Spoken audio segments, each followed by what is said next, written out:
What up? I'm Lonegevity with the New Old Heads podcast, and this is episode 464 featuring guest Brother to the Night. This week we had discussions on 50 Cent publicly stating that his involvement with the Diddy documentary is not personal, and if he's just a troll. We also had a long discussion based upon a conversation that Rap Latte recently had around if lowbrow can exist in hip-hop. We also talked about Ray J and his shenanigans of late, as well as talked about NLE Choppa or NLE the Great, NBA YoungBoy, and yeah. Support the show and get an extra 2 hours uncut every episode by becoming a $5 Patreon member. See you in the comments. You are now tuned in to the New Old Heads podcast. I am Major 7th. Got the family in the building.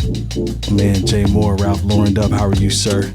Doing well, just coming off of a nice amount of time off from work. Mm-hmm. Was home, got to see the fam, enjoyed some lamb chops and champagne. I was doing it big, I'm not even gonna lie. I'm talking about type of return home right there. My man, Brother to the Night. How are you, good sir? I'm swell, good brother. How are you? Oh man, I'm very happy.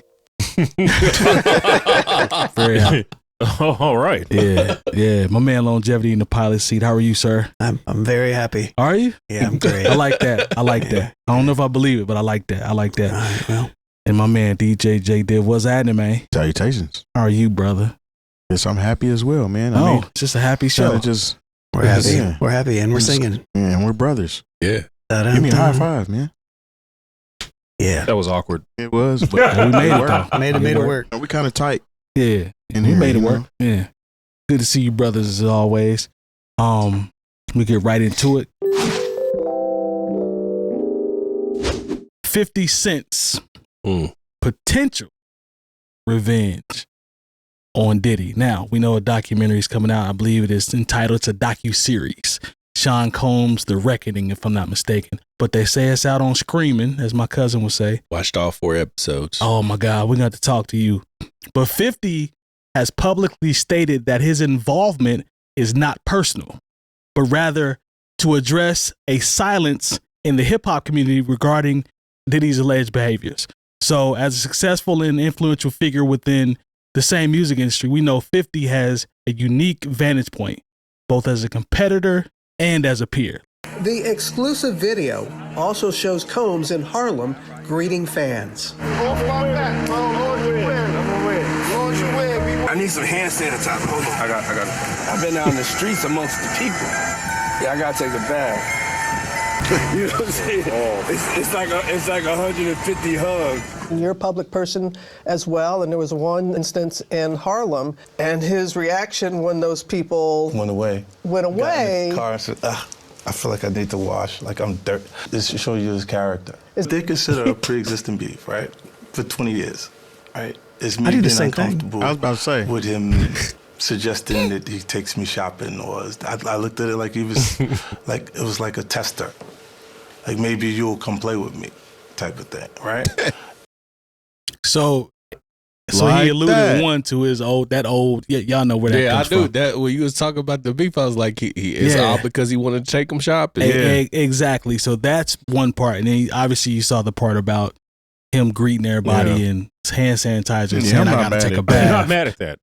50's claim is that speaks to more about his character as an individual, right? That he wants to just go take a bath that fast. That's kind of the angle that he's trying to play. No, it's just. But I'm gonna ask you guys a question first, and then we can go from there. But is 50 Cent trolling with this documentary, or does he truly care about Diddy being held accountable? No. He doesn't care. Look, the court, a lot of times we worry about the court of public opinion. Diddy has been held in the actual court, federal court at that.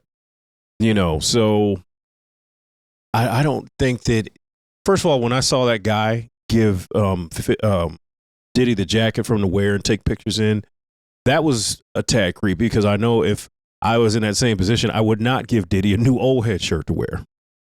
I might give it to him. I'm sorry, I don't. Give me some. I might give him. Him. I'm good. Just I'm to good. see. Yeah, I'm cool. I might give him one just to see. But I don't. I think there's this weird narrative that hip hop doesn't care, and we're not, I don't remember. Other than the game being goofy, like I don't think anybody else has been out here talking about free Diddy or with T-shirts. Yeah. Okay. He was Once selling again, Sean John shirts. he's mentally unstable. Yeah. That's and true. we'll just pray for him. But like overall, I don't think that hip hop is like, that he was just misunderstood, and I'd be so glad that 50 decided to make this, or executive produce rather. He didn't actually make it. This documentary, so it could seem like hip hop actually cares about the abuse that he might have doled out during the course of these years. I think that's a real reach. What you think, B? Do I think that 50 is trolling? Mm-hmm. Potentially. Okay. It's all things that I already believed to be true in the first place. It's just substantial evidence solidifying what I always thought. You know what I mean? It might even give you some insight on some things that you might not have known. Well, I mean, it's 50 Cent at the end of the day, man. 50 Cent is a master troll. So True, two exactly. things can be true at the same time. He can be trolling because, I mean, even leading up to this docuseries coming out, he's been jabbing online for months, maybe even a year. More than that. You know what I'm saying? So he's been leading up to this docuseries, and people were thinking he was just playing. And then within the last couple of weeks, it was announced that it was dropping on Netflix. They're like, oh, damn, he was serious. But in the midst of all of that, he's still been, you know what I'm saying, doing his little thing, jabbing, and then promote his liquor or whatever he decides he wants to promote. And we already know he don't really rock with Diddy like that. So he might be wanting to give this out to the public to kind of let people know what kind of person Diddy is. But I think to your point, it's not really anything that we didn't know already, other than maybe the footage that might be included in there we haven't seen. But like, I mean, this is 50 Cent at the end of the day. 50 Cent is one of those people, if he has a grudge, he's going to continue to agitate it. Shout out to Fat Joe. I think Fat Joe is the only person that he made amends with. Oh, yeah. Like, yeah. straight up. Yeah. Like, when you think about the people that 50 has beef with for years, Fat Joe is the only one that I can say now they're friends. But everybody else, once it's on, it's on. So what you're telling me is his choice to shoot or be a part of this documentary. Actually, go ahead. The Mr. Steal Your Girl stuff. Yeah. He did it to 50. I think that's why. Oh, yeah. One of the girls that was included in that court case was 50's baby mother. Yeah. Yeah. Well, So there you go. Yeah, that's what it is. Yeah. So I feel like the consensus here is that him being a part of this documentary, how does this make him look? Is this par for the course? This makes him look like 50 Cent. Exactly. Okay. I'm just asking. I'm not. This is the same guy who who posted a picture of Diddy riding a bike down the street, and the caption was, there's no seat on that bike. This is who 50 is. Yeah. And once he has declared you some sort of enemy or adversary, he is going to take it to the nth degree if that's what it comes down to. Yeah. So, like, I'm going to check out the documentary just in passing. Like I said, at this point, there has been so much information put out there as far as this court case, as far as what Diddy's predilections are in his personal life, the things he's done bad business-wise. At this point, I'm somewhat tired of hearing anything about Diddy. You know what I'm saying? I don't think there's any redemption for him. I've said that before on this show. It doesn't matter, what he does after he comes out, the party is over. And, this is actually like maybe the third or fourth documentary. If you go through all the streaming services, your Tubies, your Amazon Primes, there have been people putting out documentaries since Puffy got charged. Or I'm sorry, Sean Combs rather. And, this is just the latest one. And, 50's name is tied to it. So there's a lot more validity to it. But, once again, the people like us who know who 50 is as a petty individual, we're like, okay, yeah, this is what he does. He's 50 Cent. And, once the beef doesn't die until one of you does. Nah. Well, I don't even, like you said, there's so much stuff that's out there at this point. It's probably just another 4 episodes or whatever. It's interesting. But 50 always finds a way to make a very successful business move in whatever he does. Business acumen is crazy. And I don't know what the pie chart would be for actually trying to show, what's going on versus trolling. We 80, 20, 64. I don't know, but I think it's higher on the other side. Just knowing 60, who he's been. 40. 60, 40, you think? Because certain stuff needs to be, talked about. And also, in my opinion, I have to take into account that this sort of thing is a deep dive for people who didn't read every issue of the Source and Vibe magazine back in the day. Good point. This is for the people who really had no interest in what Sean Combs was doing until he got, charged with something. So this is more, a deep dive for people who haven't been really an active part of the culture for the last 30 years. Like, I can watch this and be like, oh, okay, yeah, I remember that. It's almost like a walk down memory lane a lot of times when I see these things. They're supposed to be exposés or investigations. I was there. It's kind of like when I watched The Last Dance. As much as I enjoyed that documentary, I remember watching Michael Jordan during his rookie year, up until it was The Last Dance. So, for some people, like, this really is watching a history documentary, but I'm talking about, oh, yeah, I remember where I was when Jordan hit that shot. Over old boy and Byron Russell. Byron Russell. I remember exactly where I was and what I was doing and how angry my mother was when somebody called her wanting to talk. And my mom was like, I'm watching the game. Yeah. In the same token, though, this is a money grab as well. This is a hot topic. 50 Cent is in place to where he can benefit financially from it. Smart. And still look like the same 50 Cent. So, it's one of them things like, does this make anybody think any different of 50? Nah, no. Not at all, man. This is par for the course for him, and he's going to continue to do the same thing. I don't know if y'all remember when Irv died, his condolences were still on some beef shit. True. It was. So this is just who he is at the end of the day, man. He can put on a suit and do a good interview and make it sound sweet like he's trying to put people on, but at the end of the day, it's all about the bottom line and him getting over and feeding his inner troll. You know what I'm saying? The stuff that it needs to survive. Though. The name The Reckoning is very fitting, being the people that he has also being a part of the documentary. Yeah. You know what I mean? But at this point, isn't he already damned at this point? That's what I'm saying. He's already in prison. He's already had his reckoning. Yeah. Once again, it's not about being judged by public opinion. You've already been judged by the judge. Like, it's too late for that. Byron, do you think this makes him look even worse than he already did? Or does it compound on top of it? Like, or do we even care anymore? Like, to the average person that doesn't, like, the people that weren't reading the source, you know what I mean? I think it has a little bit more validity coming from 50 than the average person or TMZ or whatever. I see. And even the streets, you know what I mean? Like 50, with 50 being behind it, they're going to give it a little bit more credence. Fair. Okay, that's true. Adds a little more validity. Mm-hmm. Yeah. As opposed to, like, because these other documentaries that I spoke of are kind of like just clips, or just like they steal stuff from our podcast and turn it into a whole documentary. Mm-hmm. Like, this is what a lot of these other Diddy documentaries have been. Just stuff from MTV over the Mm-hmm. This seems to be original footage and a little bit more of a deep dive.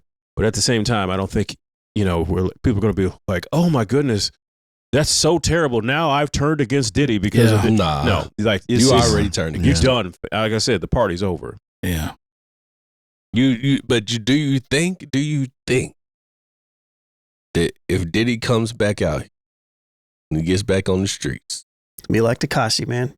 People aren't gonna care. He's gonna be chilling. I was about to say, you don't think he could give you another record? I don't agree with people. I think Tekashi, I agree with Lone on. Don't nobody care. I'm cool with that. But I think Diddy, it's gonna be different. I don't think he wants to give another record, honestly.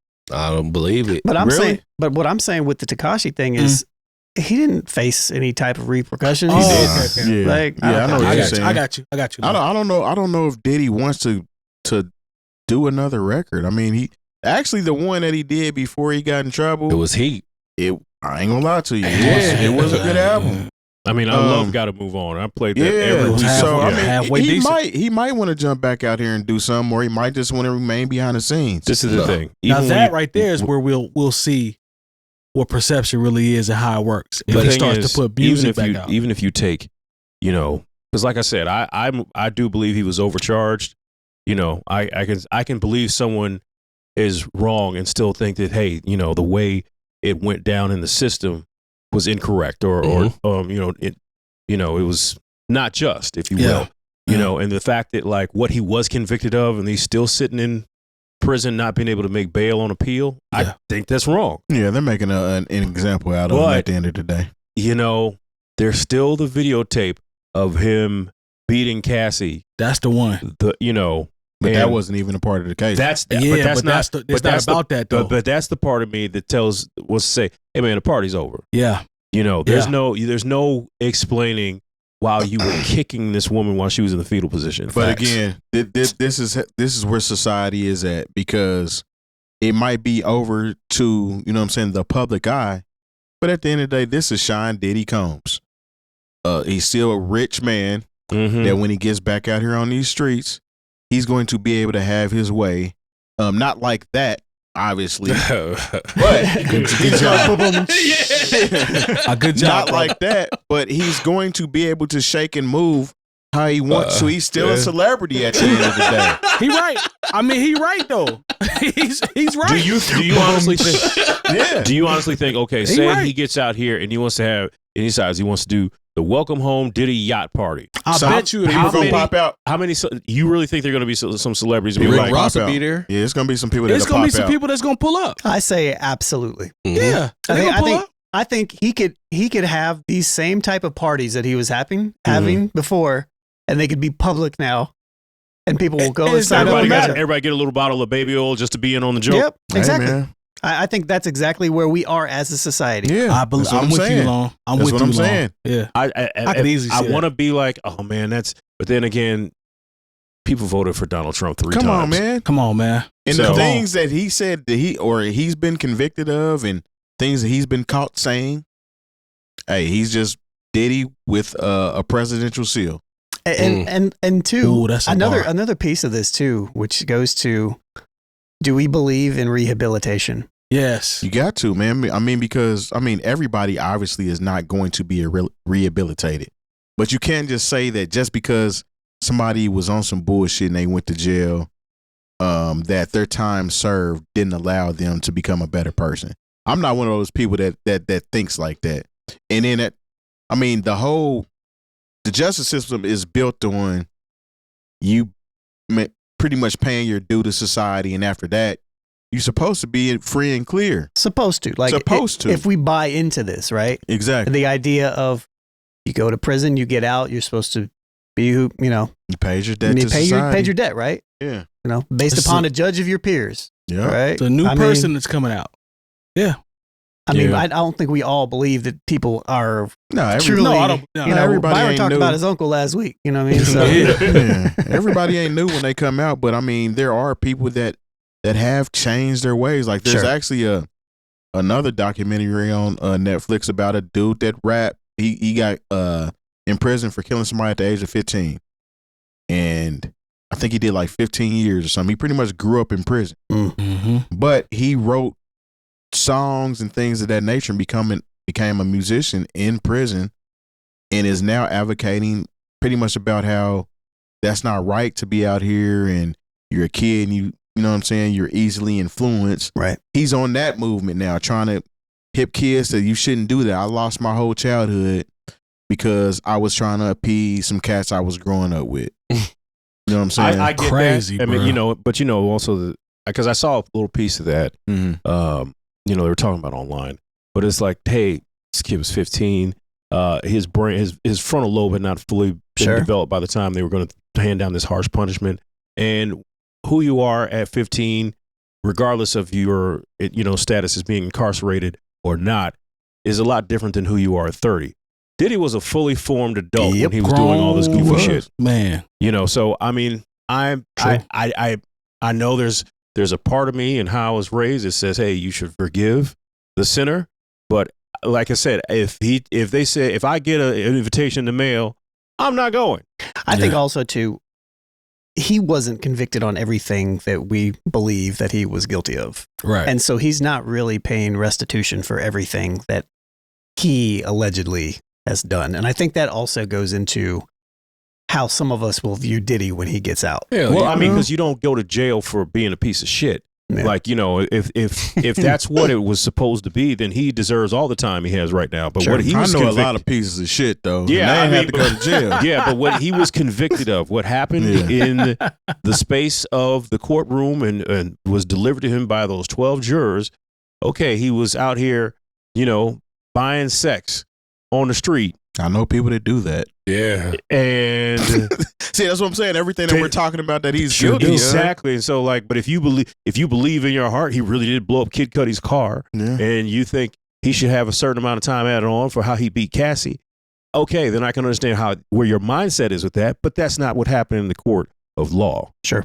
So, I mean, I think a lot of people, it's been a snowball effect, like the fact that, you know, he was such a paperwork gangster and owned so much of Biggs Publishing, and he's got all this stuff in his mom's name, and like everybody who worked for him has wound up in a bad way. You know, all that goes into, you know, so all that goes Big Red Records. All that goes into hours. How people feel about Diddy and what he deserves, and you know, the punishment he deserves. But those are not the things he's been convicted of. Yep. Like I said, I'm not caping for Diddy. It almost sounds like I am, but you know, a lot of times, you know, especially in spaces where there's celebrity, you know, we're like, okay, well, they deserve that because of how I feel and what I feel like they've done, even though they weren't like I said, you can't, like with the Bill Cosby thing, you know, it was messed up what he did to all those women. And I don't believe all of them, but I would believe enough of them to where I know he's wrong. Yep. But at the same time, what happened in the courtroom and the things he was actually convicted of, like, and how he was convicted and how things were supposed to be sealed off, but somebody had a vendetta against another political opponent, and then they unsealed him out of spite. Like, Bill Cosby should have never gone to jail. That's true. So, like I said, I know it's complicated. There's so many nuances to it, but I'm just saying that a lot of the way we feel about Puff Daddy, certain people, there's some people who are like Free Puff, like Kanye West, but the nuances of it are such that a lot of us, because we don't like the things we've seen Puffy do over the past 30, 35 years, we feel like, yeah, him. He deserves to be in Fort Dix of all places. We don't feel sorry. We don't feel sorry for him, even though he was only convicted of basically buying some random sex for his girlfriend in the midnight hour. Yeah. I don't think any of us feel bad for him. I didn't say, like I said, I don't feel bad for him. No, I know. I'm just clarifying. That's because once he gets out, he's still rich. You know what I'm saying? He's still rich, and he still has. He may not have the same connects, but he still has connects, and he can still, you know what I'm saying, move around it, even in the business world like he wants to. He can start doing things just for his sons. You know what I'm saying? He can. All right, I'm gonna focus on their careers. One of them is pretty much Diddy Jr. as far as how he looks. Out here cosplaying Diddy. Yeah, and then Quincy, who is Al B. Sure's son, calls Diddy Daddy. Yeah. You know, I mean, he still got his the younger. He has he got like 10 three kids. girls. He's got 3 girls and 3 boys, I believe. You know what I'm saying? So I mean, he's still gonna be able to get out here and do what he wants to do. And again, whether he makes music again or not, he's still going to be able to be Sean Combs at the end of the day. I don't see anything changing. I want to see, and we can wrap it up here, but I want to see who associates themselves with him once this release happens. That's what I want to sit back and watch. Man, I want to see because it's going to be people we may have thought, yeah, I didn't think he would do it, but then there's going to be a lot of people where I'm like, I can see him. I think we put too much pressure. Yeah, that's what I'm saying. I think we put too much pressure, or we put too many eyes on who's going to do it in the black community, so to speak. You know what I'm saying? Trump just pardoned a drug dealer, a big time Colombian drug dealer or Venezuelan. What was it that he just? Yeah, I don't remember. Hey, he pardoned a drug dealer. You know what I'm saying? Somebody that was pretty much like, I'm gonna go to North America and pretty much get them all off of drugs, type shit. He pardoned him. And I mean, obviously, we talk shit about Trump, but he's the ruler of the country. You know what I'm saying? We talking about what's gonna happen when Diddy gets out and who's gonna be his friends. So he still has friends. We don't know his friends. We just know the celebrities that I'm gonna distance myself because it's gonna affect my celebrity. There's a whole lot of people that's still rocking with him, man. Yeah. His commissary is fat. Yes. Yeah. 100%. Ross is definitely taken good care of. You keep going back to. And they were boyfriends. Hey. Oh man. All right, man. Well, we'll see. I'm gonna have to watch it and I guess be all right. That's not in the documentary. Formulate my own. He's like, no, just put that on the new old heads. Yeah, that's just my belief. Yeah. Okay, no, just put that on Brother to the Night. Yeah, okay. Yeah. Yeah. All right. He had that Bugatti Boys mixtape. It was some suspect stuff Ross said a couple times in there Hey, man. to let me know he was in them freak offs. Damn. You are now listening to the New Old Heads podcast. Our official 1-hour episode is released every Saturday at noon Eastern, but we share the exclusive uncut 2-hour episode to our Patreon members early every Wednesday. The show is brought to you by Coleman Dental, Indie CD and Vinyl, and Bringing Down the Band, and most importantly, you. Support the show directly by becoming a member at patreon.com/newoldheads, where we embrace the new, respect the old, and remain ahead.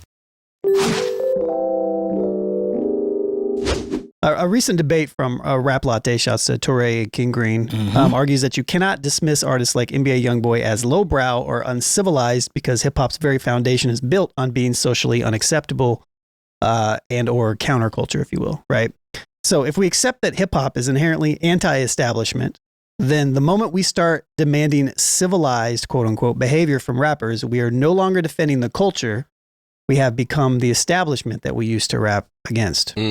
Right. So there's a video here that I'll play from them kind of discussing it with that. They had a guest on. This is all from a guest that they had on the show. I don't remember the gentleman's name, but I'll put it in the comments or something. But let's. The more that we further and further away from the core roots of this genre, which is people that are from Black poverty and at the very least an urban environment, like you are from the streets, then the more we'll go away from the root of the art itself. Y'all don't take the actual root of the art seriously anymore. And the biggest way I can tell is the way y'all be talking about YoungBoy. When y'all was talking about YoungBoy concerts, you saw a man who didn't even dominate the charts, but still had such a huge grasp on the youth, talking about his upbringing, selling out arenas. And y'all try to make it seem lame. Y'all try to make it seem corny. Y'all try to make it seem like it was violent and lowbrow. Lowbrow don't exist in hip hop. We know hip hop is not lowbrow. We know that. He said there's no lowbrow hip hop. Of course there is lowbrow hip hop, right? Of course there's hip hop that is less complex than the rest. I said lowbrow doesn't exist in hip hop as in the cultural decency aspect of it. Like, oh, this is like not civilized. This is not that. That doesn't exist in hip hop because innately the art form itself was not deemed like socially acceptable. That was the whole basis of it, is to be counterculture, anti-establishment. I understand where Tory's coming from, and I also understand where you're coming from. I think you're saying in general, the culture was built on being anti-establishment. So it's anti in general. So you're already looking at what's there and trying to flip the perspective. I would say that's true to hip hop today because the norm isn't cool. That's kind of hip hop always. Xavier So Based literally is anti-establishment because you niggas is all lyrical. I'm going to just say shit and rap over weird ass beats and shit like that. And some, you know what I'm saying? And that's why I'm going to go because you're the establishment. This is the thing that I want people to understand too, is like Dr. Dre and Jay-Z are the establishment. I don't know if you guys know this or not, but these niggas are the establishment. It's a lot there. I think this is a good conversation piece. So great, actually. If lowbrow can't exist in hip hop by labeling modern street rap like NBA YoungBoy as lame or violent, are older fans protecting the quality of the music or just trying to distance themselves from the uncomfortable reality of Black poverty, quote unquote? I don't think so. I mean, I think one of the things that you can't discount is that Black, quote unquote, poverty has produced some of the most lyrical, some of the most progressive and still anti-establishment music that we hear today and every day. Sure. Like, what do you think Kendrick Lamar is? Right. Like, this kid is from Compton by way of Chicago.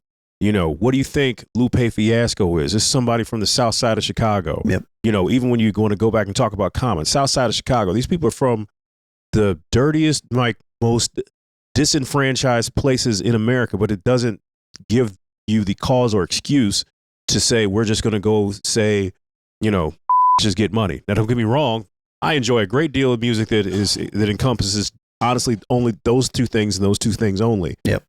But what sometimes we worry about, and I think they worried about it like when my favorite group was Wu-Tang Clan, and when I loved, Snoop and Dre and Tupac when I was in my 20s, is the same element of fear and unfamiliarity that people, of a certain stature or, a certain demographic, if you will, they feel about NBA YoungBoy. When I see that, there were people who just thought that there was nothing more dangerous than, the label was called Death Row, and so when I see NBA YoungBoy and I see the energy and I don't get it because it's just not my kind of music, then I can be on my hip hop perch and say that's lowbrow. But at the same time, it's anti-establishment is what Death Row was. In its own way, it's anti-establishment the same way that Run DMC and Public Enemy were. It's just like the artistic aesthetic of it is something that I'm not as comfortable with, partially because I'm almost 50, and partially because it's like it's not something that I can get with as far as what I would listen to in my spare time. Now, when I do think of just lowbrow hip hop, and it's coming out in the wash now because none of her songs are hitting anymore, because a lot of times that really lowbrow hip hop, like Sexy Red, comes and goes. And once people are over with that gimmick, they're done with it. For things to last, there still has to be a level of artistic expression that people can latch on to long term. So I don't know if that's what NBA YoungBoy is or artists of his ilk, but because I think a lot of what we're worried about are these young people just being exploited for a cash grab, and does anybody actually believe in the artistic validity of their messages, or are they just saying, okay, well, let's get as much money off these young black kids until they burn out, we can get them out of here and find somebody else to exploit? Jump in, B. Well, I was gonna go. Oh, go ahead, Terry. I'm sorry. Yeah, let me do what I want to do, man. Okay, you got it, bro. I appreciate it. I got you. Anyway, then you can go to Nah, I feel like, man, some hip hop fans are just too bougie, man. They feel like they're better than everybody else because they listen to a certain form of hip hop, whether that be real wordy, wordsmith ass hip hop. Some people can rap very well, but you ain't talking about shit. But somebody would be like, well, that's real hip hop because you don't get what an NBA YoungBoy is talking about. And I'm not particularly a NBA YoungBoy fan, but he has his avenue. You know what I'm saying? He can do what he wants to do, and it's obviously inspiring somebody, or it's speaking about somebody's upbringing in their life, and they connect with him. So I feel like a lot of this comes from the whole bourgeois aspect of people that grow up in hip hop and feel like they're supposed to be the gatekeeper on what good hip hop is. You know what I'm saying? If you don't like it, just don't rock with it. At the end of the day, there's always been hip hop music that I didn't like, but I didn't make a stink about it or act like I'm better than somebody else because that's not what I'm listening to. Like, I was always somebody that kind of listened to a little bit of everything. So people would point at me and say I was weird for listening to certain types of hip hop. But it didn't matter. You know what I'm saying? I feel like people can listen to and kind of rock with what they want to rock with. It's kind of like that new situation to where the quarter zip sweatshirt is now the new Nike tech suit. And yes. Pooh shiesties. They're taking those off and putting on quarter zips. But see, and that's weird in itself because you're making it seem like somebody's attire makes them who they are. So just because I got on a Paper Dreams outfit, shout out to Maurice Brookins. You know what I'm saying? If I decide to put on a quarter zip tomorrow, that doesn't mean I'm not gonna rock this fit, or I can't rock a Nike tech suit. It doesn't make you by what you're listening to and what you're dressing like. You know what I'm saying? The culture itself should be your definition. It shouldn't be what you define as good just because you bougie now. Jump in, B. Shout out to you for shouting out Paper Dreams. All right. So for me, I get dude's point. You know what I mean? As far as they're not being lowbrow. It actually kind of made me change my point of view a little bit on how I felt about YoungBoy or whatever. I don't really enjoy his music. I wouldn't call it lowbrow. I would just say it's not good. And that's just by my standard. Right. You know what I mean? Like, I completely understand why kids gravitate toward it. You know what I mean? Because there was a one point in time where, you know, I thought Boosie wasn't hitting like that. You know what I mean? But people gravitated toward it, and he became who he is. You know what I mean? Whole legend. The more I listened to it, the more I started to catch on to it. I just haven't been able to do so with YoungBoy. Yeah. I don't really like. My son is a big Playboy Cardi fan. Mm-hmm. I can't get with it, but I understand why he does. You know, I felt that way about Uzi, even though Uzi does have some records that hit for me. So let me pivot that into the new conversation, another part of this conversation, and then Mike, you can come in if you want. For sure. But Go ahead, bro. So and it goes to exactly what you're saying. So if Dr. Dre and Jay-Z are no longer the counterculture, if you will, right, and are the establishment, does that mean that true hip hop must sound like quote unquote weird or bad, like Xavier So Based or Playboy Cardi, if you will, just to remain anti-authoritarian or counterculture, if you will? I say no, just because, again, like Primo Rice, Currency, all of those records, those are quote unquote anti-establishment artists. Sure. But that's what I choose to listen to. Right. You know what I mean? Exactly. Like, you don't have to sound like the extremes to be something. Yeah. What do you think, Mike? I think y'all pretty much nailed all the talking points as it relates to this. I was the snob. I used to be the snob. So I had to understand that everything just isn't for me. And that's okay. As I get older, there are certain pockets that I'm going to get into that I like. I shouldn't be wasting my time trying to shit on the generation that's underneath me, telling them that they shouldn't do this or they shouldn't. I'm wasting my time. This is their era. They're going to do what they're going to do regardless. So I had to learn that. And I just think the lowbrow comment kind of made me put it into perspective a little bit more after hearing it the way they presented it. Right? It's like, it's okay. Everything is not, and as snobs, the old snobs, we want to try to save hip hop. I stopped doing that a long time ago. I can't save hip hop. I'm not, there's nothing I can do to say. Exactly. I say this though, the older you become, the more you'll recognize that shit wasn't good. You know what I mean? Because like No Limit, there's a lot of them songs that I used to like back in the day. A lot of those records that I go back and listen to. How did they age? What the fuck? Exactly. Was I listening to? Exactly. I said the same thing about NWA a couple weeks ago. Exactly. And I think sometimes the second album. Sometimes what can happen too is those of us that never liked No Limit, such as myself, would be like, see, I told you so. and what happens is that builds this level of elitism that happens, right? If you lean into it extra heavy. So you know what? You know what's crazy? It's funny that this is one of the topics that bro put in, but I don't want to pivot too far away, but I think it's in the ballpark because Jet Santiago had a post where he said, "What is more important, the character or the quality as it relates to the art for an artist?" And you see people commenting or whatever, but I posed that both are important. But if you're asking me, I would rather put my hours in and be good at my craft first, and then develop my character, because both are important. Like, you have to be entertaining. Nobody wants to have the person that's dope and it's just like, okay, he's just dope and there's nothing else that comes with it.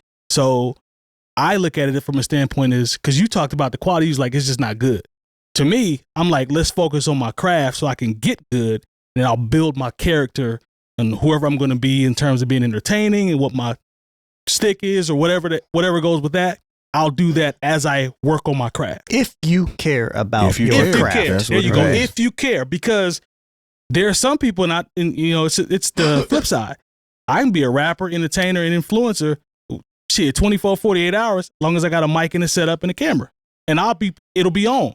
So there's the flip side to it. That's just the generation that we're in. But I answered the question like, I want to get good, and then as I build, I want to work on the total package. I think it only really matters to like the quality of the work only matters to a certain point if you've already bought into the character. You know what I mean? Like, cause I say that about, for instance, Busta Rhymes. Mm-hmm. I went back and listened to a couple of his earlier albums when I was a fan. Busta Rhymes has an elite discography. Yes. True. But when I go back and listen to those records, he was not saying shit.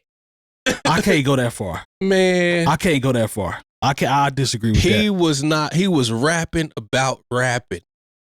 I can't. There's a lot of folks that rap about rapping, though. I mean, he just did it at a very elite level. But I bought into the character. Yeah. Okay. You know what I mean? Yeah. So, he's animated. The videos are always cold. Yeah. I always say I say the same thing about Luda. You know what I mean? Yeah. Like, it was good quality, but they weren't really talking about shit. Well, I think I can't vouch for that for Busta. Maybe I'm a little closer on that. Extinction Level event. He definitely was rapping about some shit. The Coming had heat on it. And the number 2. ELA 2 is still a record. You talking about grown Busta? Well, okay, yeah, you're right. That's true. No, I'm talking about the Coming. Yeah.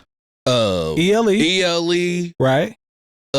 When Disaster Strikes. Fire. And these are all great albums. Yeah. Banging beats. Yeah. All that. But when you listen to the content, he was not saying shit. I don't know about that. Well, I think this is some frightening and enlightening at the same time. Don't do that. No, he was putting a lot of words together. Don't do that. But he was not saying shit. I think this is, and this speaks to your point. I think a lot of times when we talk about counterculture, we think that also encompasses you being some sort of intellectual or revolutionary. Yeah. Mm-hmm. Counterculture can just be,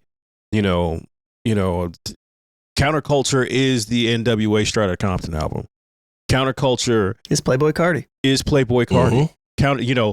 Whether or not you feel it is something that is going to, enlighten the minds of the youth, that comes secondary. Sadly, Public Enemy is revolutionary and counterculture. Mm-hmm. Dead Prez, if you really dig deep, a lot of things that Native Tongue. De La Soul was about, they was talking about, not Blow My State, but De La Soul's Dead is a heavy record, Mm-hmm. So when you listen to that record, you're having, there's some things on there that aren't exactly super easy to listen to, not because of the lyrical dexterity, but because of the subject matter. Mm-hmm. So I just don't want us to forget that just because they're not talking about things, they might just be talking about, pissing in corners and drinking quarter waters.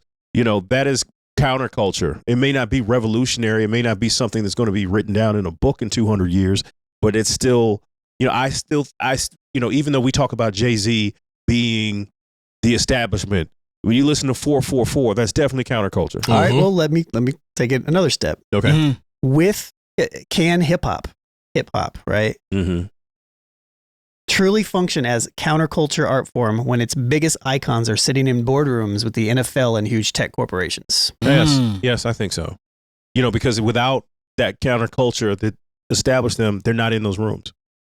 Yeah, I think people forget but that speaks to the past. It doesn't speak to where we are right now. Talking about now. It speaks about now, but in the same token, this is somebody that came from that culture, that said culture, and actually made it. But so you can't disregard where this person made it just because of where they're sitting at now, that they're not in tune or can't be in tune with what's going on outside of that boardroom that tapped in. I think a deeper argument could be made depending on their roots in what we talk about, where they made it to.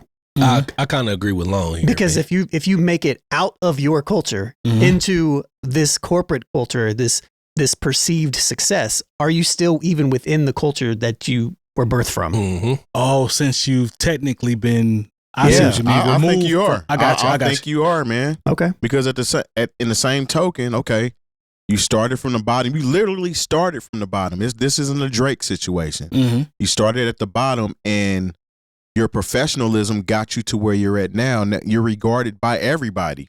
So if I'm able to do that, if I'm able to make it to a certain level in my career, to remain real or connected, I'm supposed to turn down these opportunities? No, that's not it at all. I don't think it's about turning down the opportunities. I think it's about, and y'all correct me if I'm wrong, but it's about removing yourself from, because everybody wants to level up. That's the goal, right?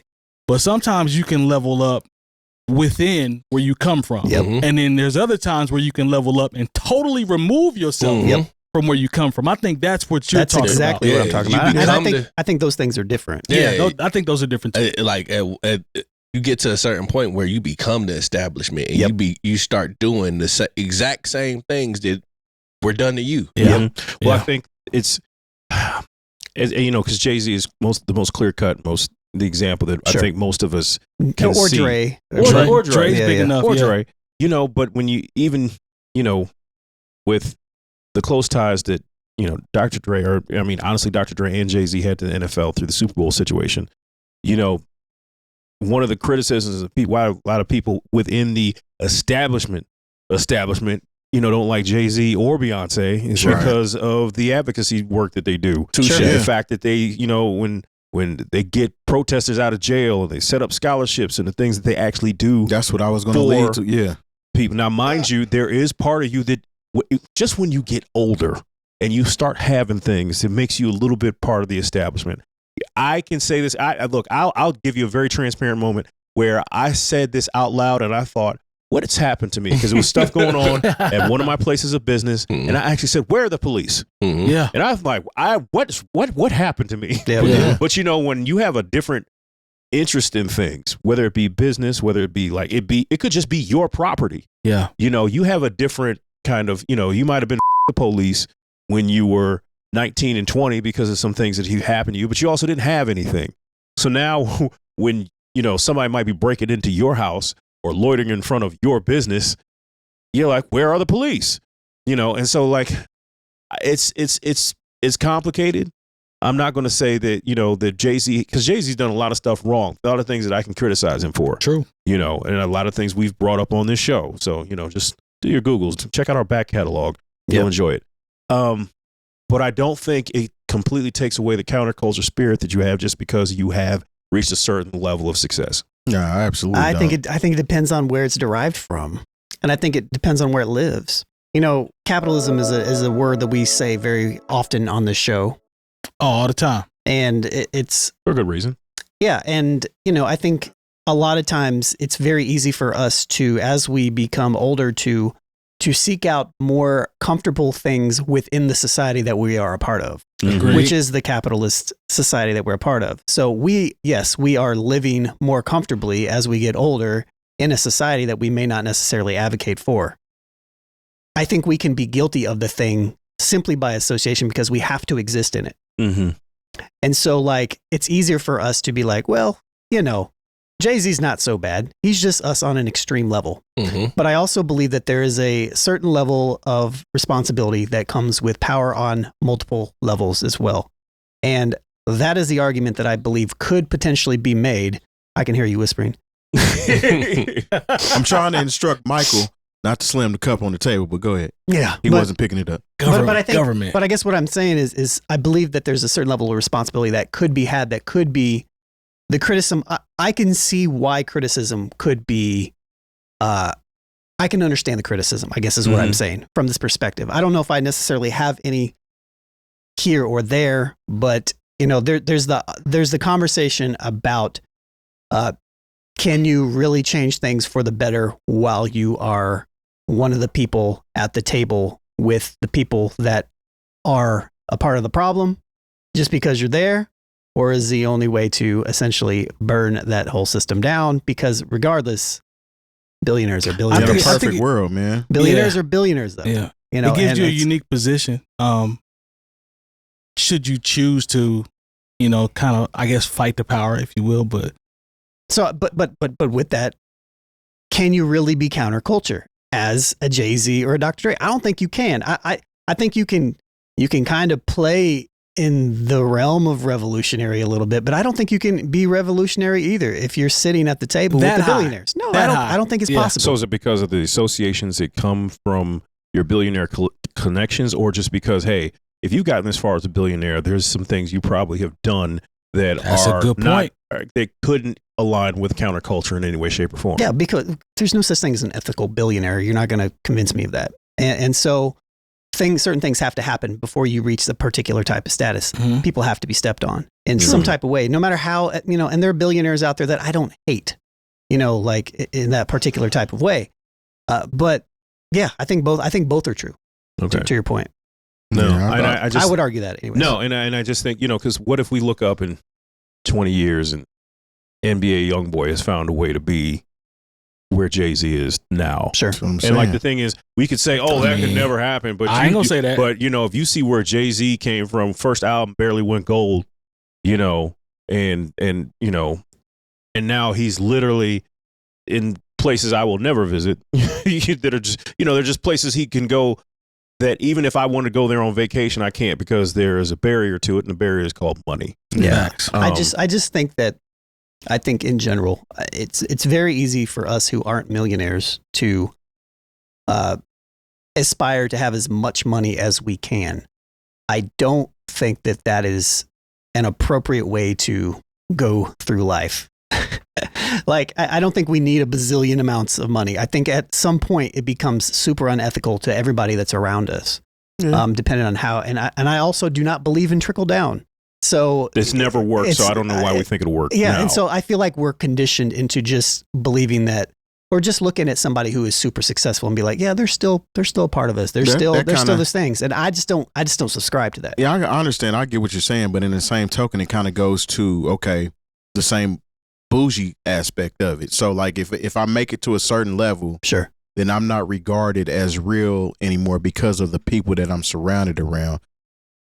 I can't really G for that, because like you said, he's still out here doing things for the community, philanthropy and the prison reform and paying people's taxes and donating this, that, doing stuff quietly that we don't know about. So sure. I feel like, although this is counterculture and you're at a different level to where you're not as involved in counterculture, you're doing what you're supposed to do from your position. I don't think that you have to be, because, I mean, you get deemed as not real when you don't come back to the hood. True. Sure. And then when you do come back to the hood, it's problems. It's problem. Yeah. So like somebody that's in that position, that's using the position that he was granted and he worked for, regardless of how he got there. I mean, like you said, I don't feel like any billionaire is 100% solid as far as, you know what I'm saying, their merit or whatnot. But in the same token, he's doing what he's supposed to be doing with the position that he's given. Now, if we talk about, well, we don't like the NFL and I don't like these companies that he's working with, if you were in that position, would you not work with these people to be looked at as still part of the counterculture? Sure. I think, I get it. Yeah. Terry, I think to your point, I think what you're saying is factual, because, you know, there's always going to be something, is what my daddy used to say. Somebody going to always have something to say about whatever you're doing. Yeah. And yeah, people that read. Yeah, for sure. But what I'm saying is, I think that there are people that will break down what you say and say, well, yeah, but where's the sincerity? Is this something that's a tax write-off, or is this something that's really about the culture? And then you can go down that rabbit hole when people get that high. I don't know if it's ever a thing that will someone of that stature will truly be able to satisfy, you know, X amount of people. But I think what Terry said is right from a standpoint of, I'm gonna look at your actions and see what you do. Sure, and I can respect that. I understand where Terry's coming from, and I generally agree. Yeah. I'm just a little bit more extreme on the end of where, to me, the ethical billionaire thing isn't about personal morals. It's that you can't be a billionaire and be ethical. I see where you go. Because it's about hoarding money, and in a place where, you know, and it shouldn't fall down to the individual in my perspective, but But I just think it's a lot deeper than that. You know, we don't have to go much deeper. Yeah. You know, good conversation. You can be part of the establishment and still be part of the counterculture, in my personal opinion. I don't think you have to be one or the other, especially coming from that counterculture. It's different if somebody came into the counterculture that has no idea what it is, and you're only in it because this looks like an avenue where I can make money. You have no idea. That's the only reason that you rock with it, is because you've seen it as a career. Somebody that went through school, never really knew people that was part of the culture. But I know some things that's beneficial financially, so I'm going to become part of the culture for that very reason. That's different versus somebody that was part of the counterculture and has advanced their life to a situation to where now you're considered establishment, but that doesn't erase your membership to being part of the counterculture. I think you just described like inheritance. I just came into a whole bunch of bread. I didn't get it's it called out nepotism, Mike. Or where we talk about Bronny. Yeah, but what you're describing is nepotism. Yeah, nepotism. And we all know that nepotism has negative draws, right? Mm-hmm. Of course. Most of us want to build up wealth for our family. Facts. Right. But how many of us really look at the negative implications of sharing wealth within family? With that. Yeah. Yeah. Because we want to create that generational wealth because we don't come from that. Mm-hmm. There's different thought patterns around this, and I can go deeper. I'm not going to right now. That's a good point, though. But, you know, I do feel an interesting way about that as well. You know, like, you know, that's how wealth is passed down historically. When we look at billionaires passing wealth to other billionaires that are propping up more billionaires. Yeah. To people that have no merit of anything that happens at all. And we're all chasing that. And so I understand why we chase it, right? Because we want to somehow compete with it. But when we look at the system as a whole, we're just playing deeper into the part of it. But anyway, whatever. Shout out to Jerry Jones and them. Here's a setup, boy. They about to be straight. And y'all can tell me I'm an idiot. That's fine. No, that's fine. But, you know, a lot of time, just real quick, because when we talk about the NFL, a lot of that whole NFL talk is because there are no black owners. No, so a lot of majority owners. Exactly. Majority owners. I think that's a lot of part of the reason with the whole Jay-Z situation, and then the kneeling and him saying we're past the kneeling. That's one of the mistakes I've talked about. Yeah, that's where the whole stigma of Jay-Z being the establishment, or I mean, he is part of the establishment, but in the same token, he can still be part of the subculture or counterculture as well. It's funny you use that word. Which word, sir? Token. Oh. In the same token. Yeah. I see what you, yeah. I mean, kind of. Yeah. NewOldHeads.com for all the education you need this year. If you see it, like it, subscribe. Don't forget to hit any bells for notifications, and please give us a 5-star rating. Also, do not forget to check out our Patreon page where you can get our full, unedited episodes. We appreciate your support. We'll see y'all next week. Peace. Amen. Yeah.